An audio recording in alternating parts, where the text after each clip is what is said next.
Sahabat Fresh Juice dimanapun Anda berada, sesaat lagi kita akan mendengarkan Fresh Juice Jumat 18 Februari 2022 bersama Feice Novi dari Jakarta. Selamat mendengarkan.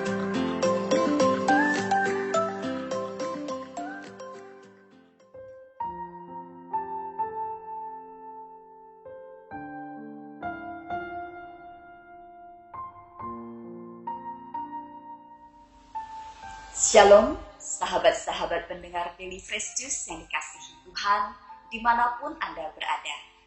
Senang sekali kita berjumpa lagi pada hari ini, Jumat tanggal 18 Februari 2022. Bersama saya, Feice Novi, di tempat kediaman saya di Kelapa Gading, Jakarta Utara. Hari ini bersama-sama kita akan membaca dan merenungkan Injil Yesus Kristus menurut Santo Markus, bab 8 ayat 34 sampai dengan bab 9 ayat 1. Mari kita baca dan dengarkan bersama.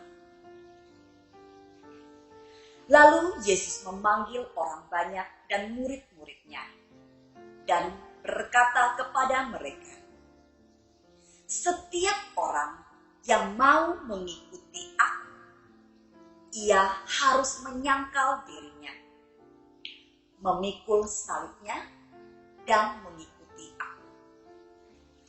Karena siapa yang mau menyelamatkan nyawanya, ia akan kehilangan nyawanya. Tetapi barang siapa kehilangan nyawanya karena Aku dan karena Injil, ia akan menyelamatkannya. Apa gunanya seorang memperoleh seluruh dunia, tetapi ia kehilangan nyawanya? Karena apa yang dapat diberikannya sebagai ganti nyawanya? Sebab barang siapa malu karena Aku dan karena perkataanku di tengah-tengah angkatan yang tidak setia dan berdosa ini, Anak Manusia pun akan malu karena orang itu apabila ia datang kelak dalam kemuliaan Bapa diiringi malaikat-malaikat kudus.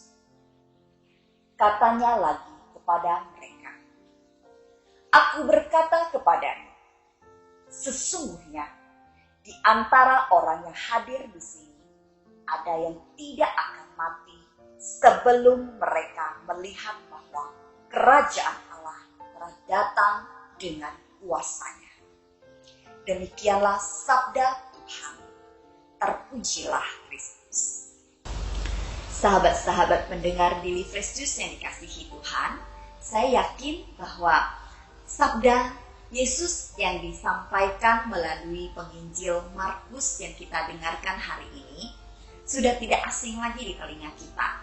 Karena kisah ini juga ditulis oleh dua penginjil yang lain, yaitu penginjil Matius dan Lukas. Mari kita renungkan bersama-sama. Di sini dikatakan bahwa Yesus memanggil orang banyak dan murid-muridnya. Lalu Yesus berkata kepada mereka, setiap orang yang mau mengikuti Yesus, dia harus menyangkal dirinya, memikul salib, dan mengikuti Dia. Menyangkal diri artinya meninggalkan kesenangan tubuh kita. Berani meninggalkan kesenangan daging kita atau duniawinya kita. Jadi hal-hal yang kita senangi harus kita tinggalkan. Itu yang disebut dengan menyangkal diri. Saya mempunyai kesaksian yang terjadi di waktu yang belum lama ini. Ceritanya pada satu hari Sabtu, anak saya itu tampangnya bete seharian. Dia kelihatan kecewa. Akhirnya saya dekatin, kenapa? Ada apa bikin kamu bete begini? Mami, teman-teman saya pergi ke mall, tapi nggak ngajakin.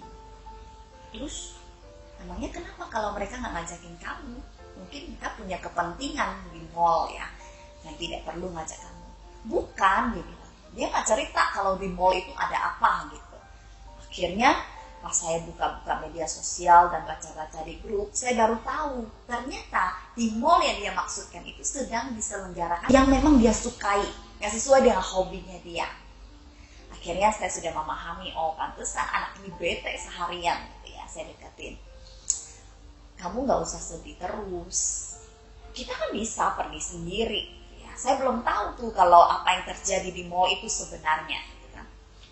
Kita juga harus tahu kenapa teman-teman tidak ngajakin kamu, atau mungkin Tuhan jika punya rencana tertentu sama kamu sehingga kamu tidak diajak di mall. Semakin sore saya baca di media sosial, saya baru paham. Ternyata terjadi kerumunan besar. Saya tunjukin kepada anak saya, kamu lihat apa yang terjadi di mall ini pada hari ini. Terjadi kerumunan di situ. Mami bersyukur kamu tidak diajak oleh teman-teman kamu ke sana. Kenapa? Karena kalau kamu di sana, Mami yang khawatir. Mami bersyukur teman-teman kamu tidak ngajakin kamu. Karena kalau teman-teman kamu ngajakin kamu, pasti Mami akan antarin kamu ke sana. Karena Mami tahu kamu suka dengan acara ini. Tapi Mami bersyukur Tuhan mempunyai caranya supaya Mami tidak tahu tentang ini, kemudian kamu juga tidak diajakin oleh teman-teman kamu. Kamu paham maksud Mami? Iya. Akhirnya, tapi anaknya tetap bete juga, tetap sedih gitu. Karena saya melihat ada satu pemberitahuan bahwa event ini masih diselenggarakan besok hari, masih berlanjut, tapi dengan pembatasan-pembatasan tertentu. Akhirnya saya bilang, ya udah besok pulang dari gereja Mami bawa kamu ke mall. Besok kita pergi sama Dedi sama Dede. Singkat cerita, besok setelah kami pulang dari gereja, saya bawa anak-anak ke mall. Sampai di sana, ternyata menurut saya itu masih tetap ramai. Meskipun tidak seramai apa yang saya lihat di media sosial yang terjadi di hari sebelumnya. Akhirnya saya bilang sama anak-anak saya, ayo apa yang kalian inginkan di sini, kita beli, langsung kita pulang. Jangan lama-lama berada di mall ini tidak baik. Singkat cerita kami pulang, anak-anak juga sudah cukup puas karena sudah mendapatkan apa yang mereka inginkan. Akhirnya besok pagi, hari Senin, pagi-pagi sekali begitu saya buka handphone saya, ada satu pesan singkat dari gurunya.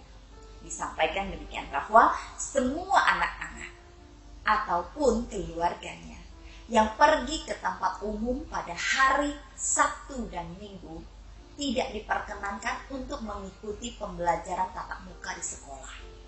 Jadi mereka hanya boleh mengikuti pembelajaran jarak jauh.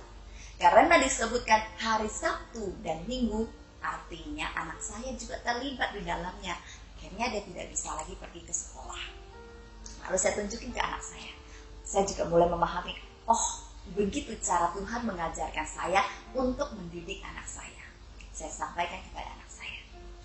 Kamu sudah terima surat dari guru kamu? Sudah. Kamu sudah mengerti? Sudah.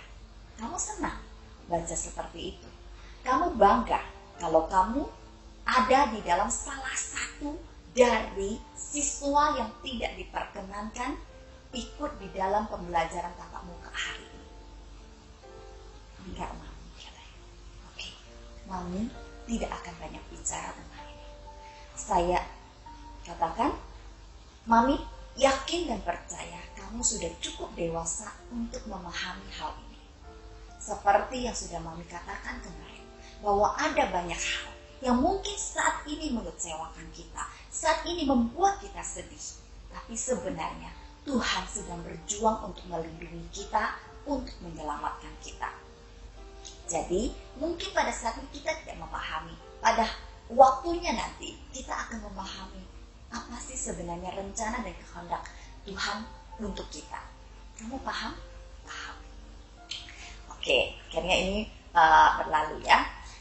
Dan karena kami terlibat di dalam kerumunan itu, meskipun kerumunan di hari berikutnya tidak terlalu ramai, tetap saja saya sadar diri, saya katakan bahwa kita satu keluarga juga harus karantina.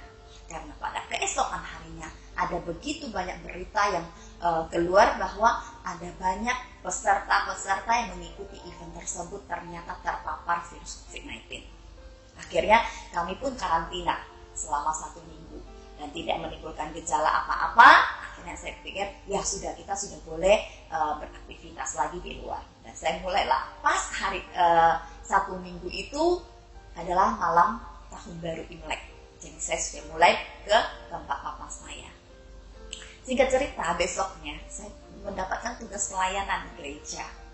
Saya pergi pelayanan, berjumpa dengan teman pelayanan saya. Senang sekali, kami foto-foto dan sebagainya. Berlalu begitu aja. Kemudian karena saya sadar bahwa di gereja pun kita terlibat dengan orang banyak, akhirnya saya sampaikan kepada koko saya, bilang, "Papa ya, saya hari ini nggak datang lagi. Karena kemarin juga kami sudah berjumpa gitu ya. Kayaknya hari ini saya terlalu banyak ketemu orang. Itu tidak baik buat kesehatan papa. Karena papa saya juga lagi sakit sekarang. Jadi nanti saya akan telepon papa bahwa kita silaturahmi secara online aja." Akhirnya saya tidak berjumpa. Singkat cerita, keesokan hari atau 2 hari kemudian teman saya telepon. Teman yang satu pelayanan dengan saya, di mana saya ajak foto-foto bersama. Dia telepon, "Frey, aku minta maaf ya." "Kenapa?" "Saya minta maaf," katanya. "Kenapa?" "Barusan saya antigen positif." Wah, saya bukannya ya lu gitu, bukan. Ya, kenapa? Saya kena karantina lagi deh. Saya coba pikir bahwa saya sudah menyelesaikan 1 tahap, kemudian saya sendiri merasa bahwa saya memang harus menjalani pelayanan ini, sudah saya ambil, saya harus melakukannya. Saya kena lagi karantina untuk berikutnya lagi. Akhirnya teman-teman saya bilang, "Hebat lo ya, beneran kagak pergi kemana-mana," gitu. Saya bilang, "Iya, kita seharusnya harus tahu diri. Sebenarnya pandemi itu bisa dikendalikan. Sebenarnya virus ini bisa kita kendalikan supaya dia tidak menyebar begitu cepat. Asal kita sendiri berani menahan diri, asal kita sendiri berani menyangkal diri. Jangan mudah terbawa arus untuk mengikuti apa yang bisa menyenangkan hati kita, yang bisa memuaskan kedagingannya kita." Nah, saya bilang, ya saya enjoy aja di rumah. Daripada saya keluar, saya tidak tahu kalau misalnya saya sendiri juga ada virus dan saya mencelakakan orang lain. Saya lebih baik memilih ya tidak apa-apa lah, perpanjang lagi aja 7-10 hari di rumah. Dan saya menahan diri di rumah, kami jalani lagi karantina. Puji Tuhan, saya tidak menimbulkan gejala apapun juga. Dan sedikit-sedikit gejala kecil, saya langsung istirahat dan minum obat yang bisa menyembuhkan saya lebih cepat gitu. Puji Tuhan, tidak terjadi apa-apa dengan saya. Dan saya bersyukur bahwa di situ saya juga mendapatkan pelajaran.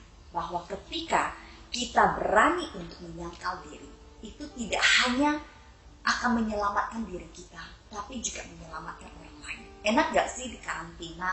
Enak gak sih di isolasi mandiri sendiri, kita gak boleh keluar beraktivitas, bahkan untuk pergi ke warung beli sesuatu pun sebenarnya tidak boleh. Karena dari perjumpaan kita, interaksi kita dengan orang lain akan menimbulkan sesuatu yang tidak baik bagi orang lain. Nah, dari Injil hari ini kita juga belajar bahwa karena siapa yang mau menyelamatkan nyawanya, ia akan kehilangan nyawanya. Ketika kita membela kesenangan kita, kita tidak berani untuk menyangkal diri kita, kita justru akan mengalami penderitaan yang lebih dalam. Sebaliknya dikatakan, tetapi barang siapa kehilangan nyawanya karena aku dan karena Injil, ia akan menyelamatkannya. Saya berpikir bahwa ya sudahlah, yang untuk karantina yang kedua itu kan karena saya juga menjalani tugas panggilan saya untuk melayani di gereja. Jadi ya udah, saya jalani aja karantinanya dengan penuh sukacita bersama dengan keluarga saya juga di rumah. Ya. Saya berpikir bahwa Tuhan sedang mengajarkan kepada saya bahwa saya harus bijaksana di dalam hal-hal yang kecil. Karena hal-hal kecil itu justru memberikan dampak yang besar bagi orang lain. Ketika saya memilih untuk keluar rumah, ternyata saya sendiri terpapar virus COVID-19. Saya tidak bisa membayangkan ada berapa banyak orang yang berjumpa dengan saya, dan orang-orang itu berjumpa lagi dengan orang lain, sehingga virus ini semakin tidak bisa dikendalikan. Mari kita berani untuk menyangkal diri kita. Memang ketika kita menyangkal diri, ada banyak hal yang tidak enak yang kita rasakan. Bisa jadi kita merasa kecewa, seperti saya ya, merasa kecewa karena tidak diajakin oleh teman-temannya. Bisa jadi kita merasa sedih atau banyak hal yang kesannya menimbulkan penderitaan. Tapi kita harus percaya bahwa ketika kita berani untuk menerima penderitaan itu, ketika kita berani untuk memikul salib kita, saat itulah penderitaan itu dipakai Tuhan untuk memurnikan jiwa kita, supaya kita dapat semakin memahami rencana dan kehendak Allah bagi kita. Jadi sahabat-sahabat pendengar sekalian, mari kita belajar untuk berani menyangkal diri kita, memikul salib penderitaan hidup kita, supaya kita semakin dimurnikan dan semakin dilayakkan untuk memahami rencana dan kehendak Tuhan yang Ia nyatakan di dalam kehidupan kita. Terima kasih, sampai jumpa. Saya selalu berdoa semua sahabat-sahabat pendengar Daily Fresh Juice selalu dalam keadaan sehat dan dilindungi Tuhan. Salam Fresh Juice, Tuhan Yesus memberkati. Sahabat Fresh Juice, kita baru saja mendengarkan Fresh Juice Jumat 18 Februari 2022. Terima kasih kepada Feice Novi untuk renungannya pada hari ini. Sampai berjumpa kembali dalam Fresh Juice edisi selanjutnya. Jaga kesehatan dan salam Fresh Juice.